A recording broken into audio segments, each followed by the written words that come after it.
الحمدللہ رب العالمین والصلاة والسلام علی سید الانبیاء والمرسلین اما بعد فاعوذ باللہ من الشیطان الرجیم بسم اللہ الرحمن الرحیم الصلاة والسلام علیک یا رسول اللہ وعلی آلک واصحابک یا حبیب اللہ الصلاة والسلام علیک یا نبی اللہ وَعَلَىٰ آلِكَ وَأَصْحَابِكَ يَا نور اللہ۔ حضرت عبداللہ بن عمر رضی اللہ تعالیٰ عنہ سے مروی ہے کہ نبی پاک صلی اللہ تعالیٰ علیہ وسلم فرماتے ہیں کہ قیامت کے دن حضرت آدم علیہ نبینا علیہ صلاۃ وسلام ایک وسیع اور عریض میدان کے اندر دو سبز چادروں کے اندر ہوں گے اور اپنے ہر اس امتی کو دیکھ رہے ہوں گے کہ جو جنت کی طرف جا رہا ہے، اور اپنے ہر اس امتی کو بھی دیکھ رہے ہوں گے جو جہنم کی طرف جا رہا ہوگا۔ اتنے میں حضرت آدم علیہ نبینا علیہ صلاۃ وسلام میرے ایک امتی کو دیکھیں گے دوزخ کی طرف جاتے ہوئے، تو مجھے پکاریں گے یا احمد یا احمد، تو میں کہوں گا لبیک اے ابو البشر۔ حضرت آدم علیہ صلاۃ وسلام کہیں گے کہ آپ کا امتی دوزخ کی طرف جا رہا ہے۔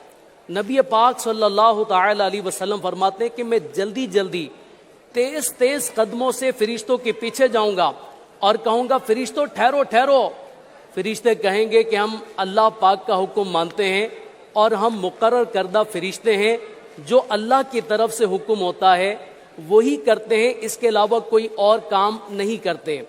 نبی کریم صلی اللہ تعالی علیہ وسلم فرماتے ہیں کہ میں افسردہ ہو جاؤں گا اور اپنی داڑھی مبارک کو پکڑ کر عرش کی طرف اشارہ کر کے عرض کروں گا یا رب الکریم، اے مولا کریم، کیا تو نے مجھ سے وعدہ نہیں فرمایا کہ قیامت کے دن میری امت کے معاملے میں مجھے رسوا نہیں فرمائے گا؟ تو عرش سے ندا آئے گی کہ فرشتوں ٹھہرو، محمد صلی اللہ علیہ وسلم کی اطاعت کرو اور اس بندے کو لوٹا دو۔ اس بندے کو میزان عمل کی طرف لایا جائے گا، اس کے اعمال تولے جائیں گے۔ نبی پاک صلی اللہ تعالی علیہ وسلم فرماتے ہیں کہ میں اپنی جھولی سے ایک کاغذ کا ٹکڑا نکال کر بسم اللہ کہہ کر اس کے نیکیوں والے پلڑے میں ڈال دوں گا۔ جیسے ہی یہ نیکیوں والے پلڑے میں جائے گا، نیکیوں والا پلڑا وزندار ہو جائے گا، بھاری ہو جائے گا، اور ایک شور برپا ہوگا کہ کامیاب ہو گیا، نجات پا گیا، اور پھر اعلان کیا جائے گا کہ اس کو جنت کی طرف لے کر چلے جاؤ۔ تو فرشتے اس کو جنت کی طرف لے کر جانے لگیں گے، تو وہ عرض کرے گا، وہ فرشتوں سے کہے گا فرشتوں ٹھہرو ٹھہرو، مجھے اس بندے سے ملاقات تو کر لینے دو کہ جس نے میرے آنسوؤں پر رحم کیا اور جس کا اپنے رب کی بارگاہ میں اتنا بلند مقام ہے۔ تو یہ نبی پاک صلی اللہ علیہ وسلم کی بارگاہ میں عرض کرے گا کہ آپ کا چہرہ کتنا پیارا ہے، آپ کتنے خوبصورت ہیں، اللہ کی بارگاہ میں آپ کا کتنا بڑا مقام ہے، اور آپ نے میرے آنسوؤں پر رحم کیا، مجھ پر کرم کیا، آپ اپنا تعارف تو کروا دیجئے، آپ کا نام کیا ہے؟ تو نبی کریم صلی اللہ علیہ وسلم فرماتے ہیں میں اسے کہوں گا کہ میں تیرا نبی حضرت محمد صلی اللہ علیہ وسلم ہوں، اور یہ تیرا وہ درود پاک ہے جو دنیا میں تو نے مجھ پر پڑھا تھا اور اس نے قیامت میں تجھے پورا فائدہ پہنچایا۔ تو پیارے اسلامی بھائیو، درود پاک پڑھنے کے حوالے سے الحمدللہ دعوت اسلامی کے مبلغین ترغیب دلاتے رہتے ہیں۔ تو آج سکھر میں ذہنی آزمائش کا مقابلہ چل رہا ہے، سکھر والے اسلامی بھائیوں سے بھی عرض کروں گا، اور جو مدنی چینل پر سن رہے ہیں انہیں بھی کہوں گا کہ ہمیں درود پاک پڑھتے رہنا چاہیے۔ آئیے ایک بار محبت کے ساتھ صلو علی الحبیب صلی اللہ تعالی علی محمد صلی اللہ علیہ وسلم۔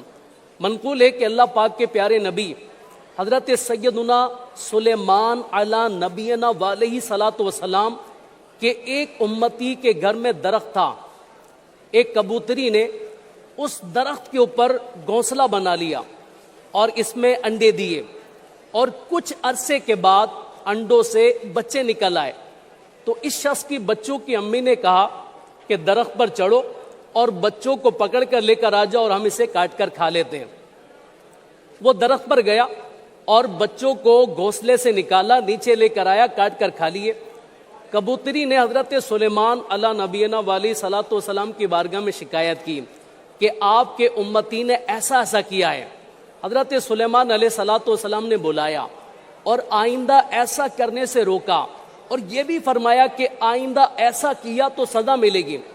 اس نے آئندہ ایسا نہ کرنے کی یقین دہانی کرائی اور چلا گیا کہ جناب میں نے ایسا نہیں کرنا اور میں اس سے بچوں گا۔ کچھ عرصے کے بعد کبوتری نے دوبارہ انڈے دیے اور بچے نکلے۔ اس شخص کی بیوی نے پھر کہا کہ تم اوپر جاؤ اور درخت سے ان کبوتری کے بچوں کو لے کر آ جاؤ۔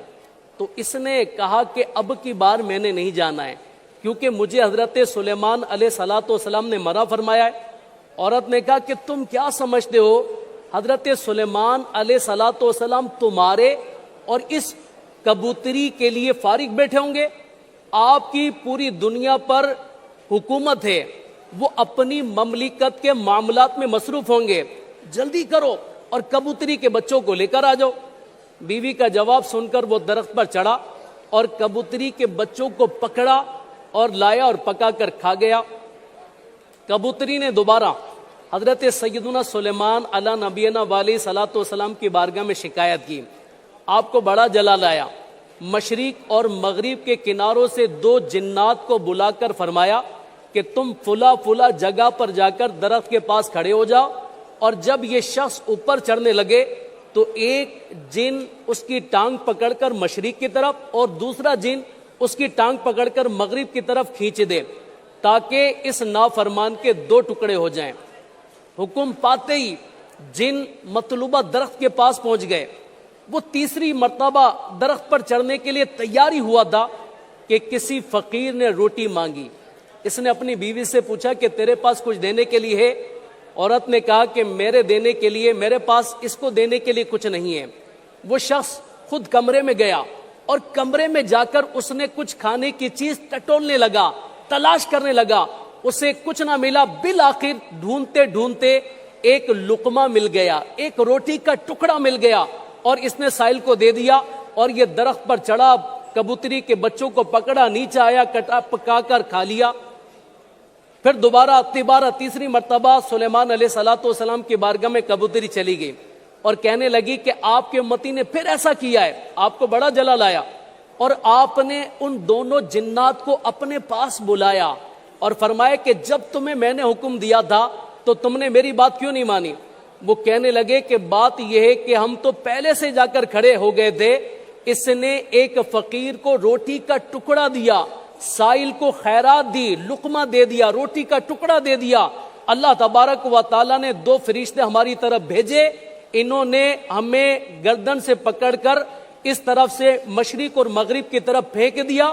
اس طرح یہ ایک لقمہ صدقہ کرنے کی برکت سے ہلاک ہونے سے محفوظ ہو گیا۔ کیوں کر نہ میرے کام بنے غیب سے حسن، کیوں کر نہ میرے کام بنے غیب سے حسن، بندہ بھی ہوں تو کیسے بڑے کار ساز کا۔ تو پیارے پیارے اسلامی بھائیوں، پتہ چلا کہ نیکی بندے کو کام آتی ہے، نیکی بندے کو دنیا کے اندر بھی کام آتی ہے، یہی نیکی بندے کو قبر میں بھی کام آتی ہے، اور یہ نیکی بندے کو قیامت کے دن آخرت میں بھی کام آتی ہے۔ تو ہمیں نیکیاں کرنی چاہیے۔ الحمدللہ رب العالمین، دعوت اسلامی کا بڑا پیارا مدنی ماحول، دینی ماحول، نیکیاں کرانے والا، نیکیوں کی ترغیب دلانے والا، نیکیوں کی جستجو پیدا کرنے والا یہ دینی ماحول ہمارے سامنے ہے۔ اور دعوت اسلامی کے 12 دینی کام ہیں، اور آج 12 دینی کاموں کے بارے میں عرض کروں گا کہ 12 دینی کام کیا ہیں۔ 12 دینی کاموں میں 5 دینی کام وہ ہیں جو روزانہ کے کرنے کے، اور بڑے آسان، بڑے اچھے کام ہیں، اور ہو سکتا ہے کہ یہی 12 دینی کام کرنے والے ہم بن جائیں تو یہ ہمیں جنت میں لے جائیں، یہ ہمیں دوزخ سے بچا لیں۔ تو پہلا دینی کام روزانہ کے کرنے والے 5 دینی کام ہیں۔ ایک دینی کام، پہلا دینی کام ہے مسلمانوں کو فجر کے لیے جگانا، فجر میں جگانا، اور دوسرا ہے تفسیر سننے سنانے کا حلقہ، اور تیسرا ہے مسجد درس، چوتھا ہے چوک درس، اور 5واں ہے مدرسۃ المدینہ بالغان۔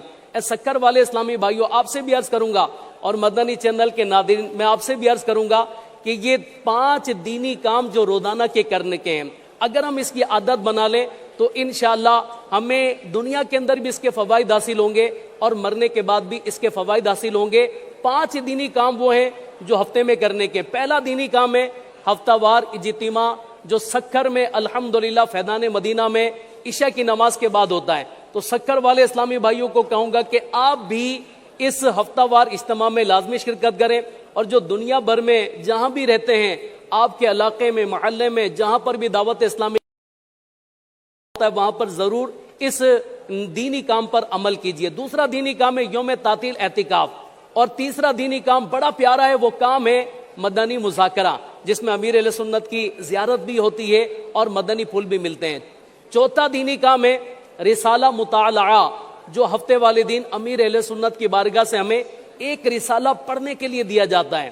اور پانچواں دینی کام ہے علاقہ دورہ, یعنی نیکی کی دعوت. اور دو دینی کام ہے جو ہمیں مہینے کے اندر کرنے ہیں.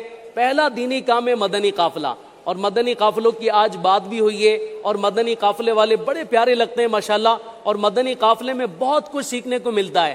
تو 3 دن کے مدنی قافلے بھی ہیں اور 1 ماہ کے مدنی قافلے بھی ہیں.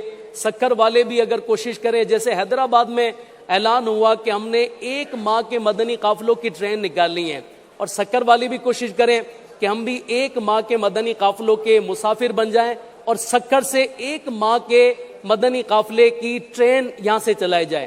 آخری جو 12واں دینی کام ہے وہ ہے نیک اعمال, اور نیک اعمال کا جائزہ لینا.